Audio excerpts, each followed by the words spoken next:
Hej, jeg vil fortælle om potentiel energi. Ifølge denne ligning er F den ensrettede bevægelsen, dermed er kraftens arbejde givet ved denne ligning. A er lige med F gange H er lige med M gange G gange H. Jeg vil fortælle jer om, hvad disse betegnelser står for. A står for kraftens arbejde, F står for kraften, H står for højde, M står for masse, G står for tyngdeacceleration, og H står for højde.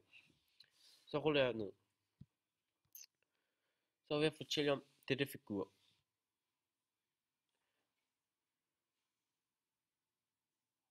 På dette figur ser vi, at en genstand i tyngdefeltet med kraften F påvirkes.